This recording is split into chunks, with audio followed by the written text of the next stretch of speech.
Hi అండి అందరికీ ఈరోజు వీడియోలో అయితే మనకు మంచి ఆరోగ్యకరమైన ఈ ఆకు తోటకూర అనేది ఈ ఆకు వచ్చేసి సిర్రాకు అండి. ఈ సిర్రాకు తోటి ఒక పుల్లగూర రెసిపీ అయితే చూపించబోతున్నాను. చాలా బాగుంటుంది. ఎక్కువగా ఇవి మనము గర్భవతులు కానీ ఎవరైనా కానీ ఇట్లా చేసుకొని తినడం అంటే హెల్త్కి చాలా మంచిది అండి. ఇప్పుడు చూడండి, నేను మీకు ఎలా తయారు చేసేదని ఈ వీడియోలో చూపిస్తాను. చూడండి, నచ్చిన వాళ్ళు ఎవరైనా ఉంటే చూసి చేసుకోండి ఒకసారి.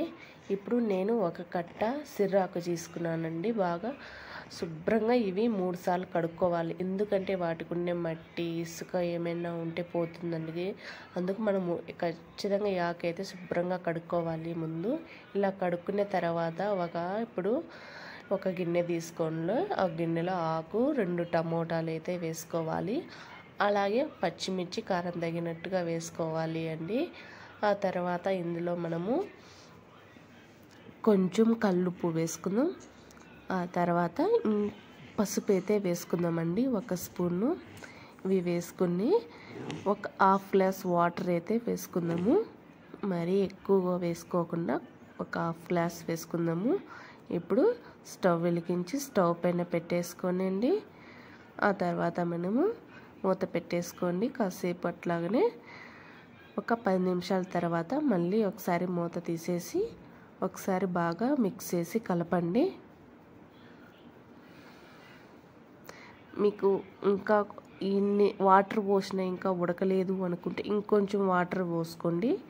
అప్పుడు మళ్ళీ కొంచెం మెత్తగా ఉడికించుకొని ఆకు, ఇవి టమోటాలు, పచ్చిమిర్చి ఇవన్నీ ఇట్లా చూడండి. బాగా ఒకసారి మూత తీసేసి మళ్ళీ ఒకసారి బాగా మిక్స్ చేసి కలిపి మూత పెట్టేసుకోవాలి. అలా 10 నిమిషాలకు ఒకసారి ఇలా మూత తీసేసి ఇట్లా చూసుకోవాలండి, ఉడికిందా లేదా ఉడక ఆకు చూసుకోవాలి. ఇట్లా ఒకవేళ బాగా ఇట్లా ఉడికితే చాలు మనకు.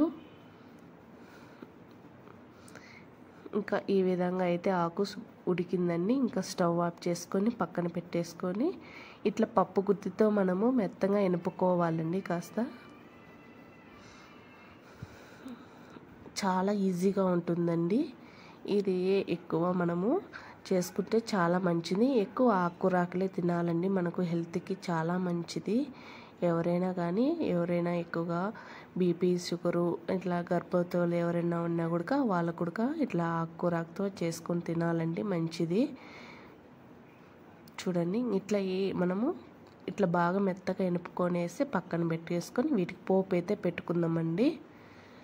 ఇప్పుడు స్టవ్ వెలిగించి కడాయి పెట్టుకొని అందులో 3 స్పూన్లు అయితే ఆయిల్ వేసుకుందాము.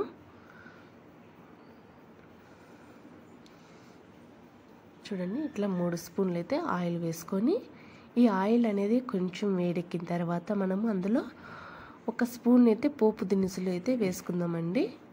ఈ పోపు దినుసులు కొంచెం చిటపట అన్నప్పుడు అలాగే మనము 4-5 వెల్లుల్లిపాయలు పచ్చ దంచి వేసుకొని కొద్దిగా కరివేపాకు, ఎండుమిర్చి, ఒక ఆనియన్ అయితే ఇట్లా కట్ చేసుకొని పొడవుగా వేసుకోవాలి. ఇవి కొంచెం ఫ్రై చేసుకున్న తర్వాత ఆనియన్స్ అయితే వేసుకోవాలండి. ఆనియన్స్ వేసుకొని బాగా మళ్ళీ ఆనియన్స్ అనేవి కొంచెం బాగా ఫ్రై చేసుకోవాలి.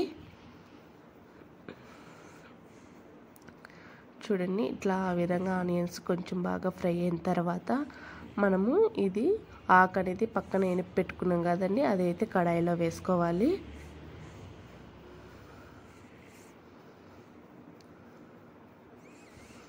ఇప్పుడు అంతా కడాయిలో వేసుకొని అంత బాగా కలిసేలాగా కలుపుకోవాలండి.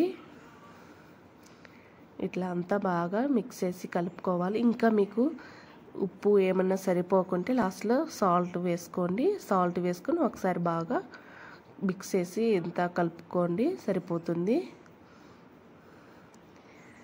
చూడండి, ఇంకా ఒక 5 నిమిషాలు అలా ఉంటే చాలండి. ఇంకా అంతేనండి, మనకు ఎంతో రుచికరమైనది ఆకుతోటి పుల్లగూర అండి.